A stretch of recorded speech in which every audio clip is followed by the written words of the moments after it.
બજેટનું hangover finally over થઈ ગયું છે, પરંતુ હજુ સૌ કોઈને રિયલ એસ્ટેટને લઈને ઘણા ક્વેશ્ચનો છે. ખાસ કરીને જે ઇન્ડેક્સેશન હટાવી દેવામાં આવ્યું છે તેનાથી સૌ કોઈને એમ છે કે જે રિયલ એસ્ટેટમાં ઇન્વેસ્ટ કરતા હોય એ લોકોને ઘણું નુકસાન થયું છે. પરંતુ આ ઇન્ડેક્સેશન છે શું એ હજુ ઘણા લોકોને એક ક્વેશ્ચન થાય છે. તો આપણે હું તમને આજે સમજાવીશ કે ઇન્ડેક્સેશન હતું શું, એના બેનિફિટથી શું ફાયદો થતો હતો અને હવે હટાવી દેવામાં આવ્યું છે તો એનાથી શું નુકસાન થશે એ આજે હું તમને સમજાવીશ. તેમાં સૌ પ્રથમ હું તમને સ્ક્રીન ઉપર જણાવીશ કે જે 2024ના બજેટમાં આપણા જે ફાઇનાન્સ મિનિસ્ટર છે નિર્મલા સીતારામન, એમણે જણાવ્યું હતું કે હવેથી ઇન્ડેક્સેશન બેનિફિટ જે તમે પ્રોપર્ટી વેચો ત્યારે જે બેનિફિટ મળતો હતો ટેક્સ ઉપર એ હવેથી તમને નહીં મળે. તો આ જે બાબત હતી, જે બાદ તમે ફોર એક્ઝામ્પલ માની લો કે તમે કોઈ એસેટ ખરીદો છો, એટલે કે પ્રોપર્ટી જેને તમે સેલ કરો, એટલે કે જે બી તમારે ગેઇન થતો હોય એની ઉપર તમારે ટેક્સ ચૂકવવાનું થતું હતું, રાઈટ. તો એ જે તમે કોઈ બી પ્રોપર્ટી તમે માની લો કે બાય કરી છે, જે બાદ તમે અમુક સમય બાદ તમે એને સેલ કરો છો. સ્વાભાવિક છે કે આપણા ભારત જેવા વિકાસશીલ દેશમાં ઘણી ઝડપથી ગ્રોથ થઈ રહ્યો છે, એટલે તમે જે રીતનો રિયલ એસ્ટેટના પણ ભાવ જુઓ તો ઘણા લાસ્ટ 5 to 10 યર્સમાં ઘણા આસમાને પહોંચી ગયા છે. એટલે કે તમે આજથી 10 વર્ષ પહેલાં પણ કોઈ પ્રોપર્ટી ખરીદી હોય તો આજે તમને સારો એવો એમાં ગેઇન મળે છે, પરંતુ એ ગેઇન ઉપર તમારે જે ટેક્સ ચૂકવવો પડતો હતો એમાં ઘણા બદલાવ કરવામાં આવે છે. તેમાં જે બદલાવ કરવામાં આવ્યા છે એમાં સૌ પ્રથમ જે બજેટની પહેલાં એક ઇન્ડેક્સેશન બેનિફિટ મળતો હતો, એ ઇન્ડેક્સેશન બેનિફિટથી તમને ટેક્સ ઓછો ચૂકવવો પડતો હતો. ઇન્ડેક્સેશન બેનિફિટ એ છે શું, એ તમારે જે બી ઇન્ફ્લેશન રેટ એટલે કે મોંઘવારી, કારણ સ્વાભાવિક છે કે આજથી 10 વર્ષ પહેલાં તમે જ્યારે પ્રોપર્ટી ખરીદી હોય ત્યારે મોંઘવારી પણ ઓછી હોય અને આજે જ્યારે તમે જુઓ ત્યારે મોંઘવારી પણ વધી હોય. સ્વાભાવિક છે કે તમારે રિયલ એસ્ટેટની પ્રાઇસ તો વધી પરંતુ મોંઘવારી પણ વધી છે, ત્યારે તમારો જે નફો થતો હતો એમાં જે ઇન્ફ્લેશન રેટ હોય એ તમારે એમાં સરભર થઈ જતું હતું, પરંતુ એ ઇન્ડેક્સેશન બેનિફિટ હટાવી દેવામાં આવ્યું છે. હવે હું તમને જણાવીશ કે ઇન્ડેક્સેશન બેનિફિટ છે કે ઇન્ડેક્સેશન બેનિફિટ છે એ છે શું, તેનો હું તમને બતાવીશ. તો ઇન્ડેક્સેશન એ કઈ રીતે વર્ક કરતું હતું એ પહેલાં હું તમને એક વખત જણાવું. તો ઇન્ડેક્સેશન એના માટે સ્પેસિફિક ગવર્મેન્ટે એક CII એટલે કે કોસ્ટ ઇન્ફ્લેશન ઇન્ડેક્સ એક બનાવવામાં આવ્યું છે, જેના આધારે આપણે ઇન્ડેક્સેશન માપી શકતા હતા. હવે જે કોસ્ટ ઇન્ફ્લેશન ઇન્ડેક્સ આ ઇન્ડેક્સ હતું જેનું એક બેઝ યર લેવામાં આવ્યું હતું 2001-2002, એટલે કે CI 100થી લઈને જેમ જેમ આપણે કોઈ બી શેરની પ્રાઇસમાં વધારો થાય એ રીતે જેમ જેમ મોંઘવારી વધે એ ત્યાં તમારી ઇન્ડેક્સ પણ વધે. એટલે કે સાથે સાથે માની લો કે તમે આજથી 10 વર્ષ પહેલાં કોઈ પ્રોપર્ટી ખરીદી હોય, લેટ્સ સે કે 10 લાખની આપણે કોઈ પ્રોપર્ટી લીધી હોય, ત્યારે તમારો ઇન્ડેક્સ તમારો પર્ટિક્યુલર માની લો કે 150 હોય. જેમ જેમ તમારી પ્રોપર્ટીનો ભાવ વધ્યો એ તમારા મોંઘવારીના સામે તમારો ઇન્ડેક્સ પણ વધે. એ હું તમને એક્ઝામ્પલ સાથે સમજાવું કે વર્ક કઈ રીતે કરે છે. તો ફોર એક્ઝામ્પલ આપણે અઝ્યુમ કરીએ કે આજથી 2010માં તમે 10 લાખની કોઈ પ્રોપર્ટી ખરીદી છે, જ્યારે તમારો ઇન્ડેક્સ CII આપણે ઓલમોસ્ટ 166 છે અને 2020માં તમે પ્રોપર્ટીને સેલ કરો છો ત્યારે એની વેલ્યુ તમારી 25 લાખ રૂપિયા થઈ છે.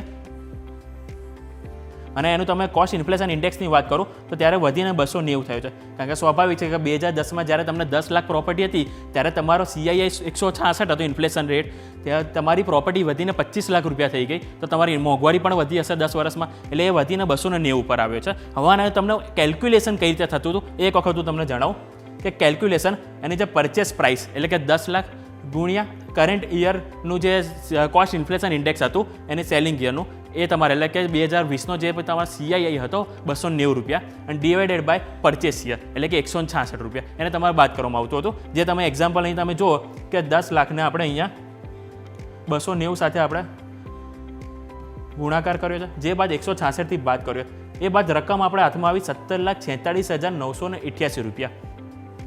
આમ આપણે જોયું તો 25 લાખ રૂપિયાની આપણે સેલિંગ અમાઉન્ટ હતી અને બાઇંગ વેલ્યુ 10 લાખની હતી, એટલે ગેઇન કેટલો હતો 15 લાખ રૂપિયા, પરંતુ તમારે ટેક્સ 15 લાખ ઉપર નહોતો ચૂકવવાનો થતો હતો. આ જે ઇન્ફ્લેશન રેટની જે અમાઉન્ટ આવી એટલે કે 17,46,000, એટલે કે તમારી જે સેલિંગ અમાઉન્ટ 25 લાખ રૂપિયા છે તો 25 લાખમાંથી 17,46,988 બાદ કરવામાં આવતી હતી, જે બાદ જે અમાઉન્ટ વધતી હતી 7,53,012 રૂપિયા, એની ઉપર તમારે ઇન્ટરેસ્ટ રેટ એટલે કે ટેક્સ ચૂકવવો પડતો હતો. એટલે કે 7,53,012 ઉપર તમારે 20% ટેક્સ ચૂકવવો પડતો હતો બજેટની પહેલાં, કારણ કે આ બજેટમાં જાહેરાત થઈ એમાં આપણે ટેક્સ રિડ્યુસ કરવામાં આવ્યો છે, પરંતુ એની પહેલાં આપણે 20% ટેક્સ હતો. એટલે કે 7,53,000 પ્રમાણે તમે ટેક્સ ગણો તો એ ઓલમોસ્ટ 1,50,060 આજુબાજુ તમારે ટેક્સ આવે. પરંતુ હવે ઇન્ડેક્સેશન હટાવી દેવામાં આવ્યો છે અને નવો નિર્ણય લેવામાં આવ્યો છે કે જેમાં ટેક્સ રેટ ઘટાડી દેવામાં આવ્યો છે, કે જે તમારો 20% હતો બજેટ પહેલાં, જેને ઘટાડીને 12.5% કરવામાં આવ્યો છે. હવે તમને એમ થતું હશે કે અહીંયા ટેક્સ ઘટાડી દીધો તો બેનિફિટ થવો જોઈએ ને, આ નુકસાન કેમ થાય છે? પરંતુ ઇન્ડેક્સેશનનો જે બેનિફિટ મળતો હતો એ આના કરતાં વધુ હતો. એ તમને એક્ઝામ્પલ સાથે સમજાવું. આપણે જેમ ગણ્યું કે તમારે 1,50,000 આજુબાજુ તમારે ચૂકવવાનો આવતો હતો ટેક્સ ઇન્ડેક્સેશન બેનિફિટ સાથે, પરંતુ હવે તમારું જે રેટ છે એ ઘટાડી 12.5% કર્યો. એટલે કે જે 25 લાખની વેલ્યુમાંથી તમે 10 લાખની તમે બાઇંગ વેલ્યુ કાઢો એટલે તમારે 15 લાખનો બેનિફિટ થતો હતો. પરંતુ હવે ઇન્ડેક્સેશન બેનિફિટ કાઢી દીધો એટલે 15 લાખ ઉપર તમારે ટેક્સ ચૂકવવાનો આવશે. એટલે કે 15 લાખ ઉપર તમે 12.5% ગણવા જાઓ તો એ ઓલમોસ્ટ તમારે 1,87,000 તમારે ટેક્સ ચૂકવવો પડશે એપ્રોક્સ. એટલે કે અહીંયા તમે ડિફરન્સ જોઈ શકો છો, ઓલમોસ્ટ 37,000નું તમારે અહીંયાથી નુકસાન થાય છે. હવે આનાથી કારણ થશે શું કે જે બી ઇન્વેસ્ટર હશે કે જે લોંગ ટર્મ કેપિટલ ગેઇન, એટલે કે સ્વાભાવિક છે કે જેમ શેર બજારમાં 1 વર્ષથી વધારે હોલ્ડ કરો એમ તમારે લોંગ ટર્મ કેપિટલ લાગતું હતું, પરંતુ પ્રોપર્ટીમાં તમે 2 વર્ષ મિનિમમ હોલ્ડ કરો એના બાદ તમારે લોંગ ટર્મ કેપિટલ ગેઇન લાગે. એટલે તમારે કોઈ બી ઇન્વેસ્ટરનો પ્લાન હોય કે 3 કે 4 વર્ષ પછી હું સેલ કરું તો એમને અહીંયા ટેક્સ વધારે ચૂકવવું પડશે. એટલે એ શું કરશે કે એની જે હોલ્ડિંગ વેલ્યુ છે, હોલ્ડિંગ જે પીરિયડ છે એને વધારી દેશે. એટલે કે એવો લોંગ ટાઈમ પીરિયડ સુધી હોલ્ડ કરશે અને જેવો સારો એવો નફો થશે એ બાદ તેઓ એમને પ્રોપર્ટી અહીંયાથી સેલ કરતા જોવા મળશે. કારણ કે ઇન્ડેક્સેશન બેનિફિટ હટી ગયો છે એટલે એમને અહીંયાથી ટેક્સ થોડોક વધારે ચૂકવવો પડે છે. આ વાત થઈ ટેક્સની. જે બાદ બીજો TDSને લઈને એક ફેરફાર કરવામાં આવ્યા છે કે બજેટ 2024માં કે અત્યાર સુધી શું હતું કે જે 50 લાખ કે એનાથી વધુની વેલ્યુ હોય તેની ઉપર 1% TDS ચૂકવવો પડતો હતો. પરંતુ અત્યારે જે સ્માર્ટ ઇન્વેસ્ટર હોય એ લોકો શું કરતા હતા કે પ્રોપર્ટી ફોર એક્ઝામ્પલ માની લો કે 80 લાખની પ્રોપર્ટી છે તો એ 2 ઇન્વેસ્ટર ભેગા થઈને પ્રોપર્ટી લે, એટલે કે 40 લાખ બંનેના નામે આવી ગઈ. એટલે 50 લાખ ઉપર જે ચૂકવવો પડતો હતો એ એમને ચૂકવવો નહોતો પડતો TDS. હવે ફોર એક્ઝામ્પલ કે પર્સન A છે અને પર્સન B છે, એટલે કે પર્સન B પાસેથી પર્સન A 80 લાખની પ્રોપર્ટી ખરીદે છે. તો પહેલાં એવું હતું કે જે 1% જે TDS ચૂકવવો પડતો હતો તો લોકો 40 લાખમાં ડિવાઈડ કરી દેતા હતા. પરંતુ હવે એવું છે કે તમે ગમે એટલા પર્સન ભેગા થઈને પ્રોપર્ટી લે પરંતુ આ TDS તો ચૂકવવો જ પડશે.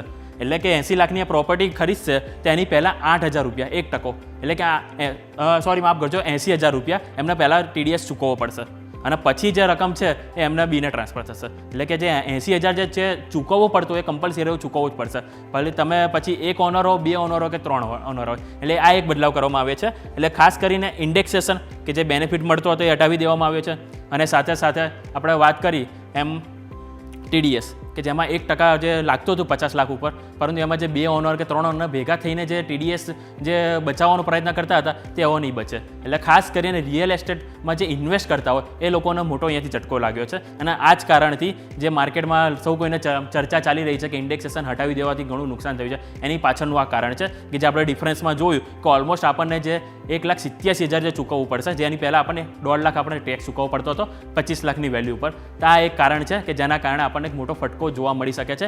આ વાતથી આપણે રિયલ એસ્ટેટ ઇન્વેસ્ટમેન્ટની. તો આ જ રીતના વધુ ટોપિક જાણવા માટે તમે ફોલો કરતા રહો ન્યૂઝ કેપિટલ ગુજરાત.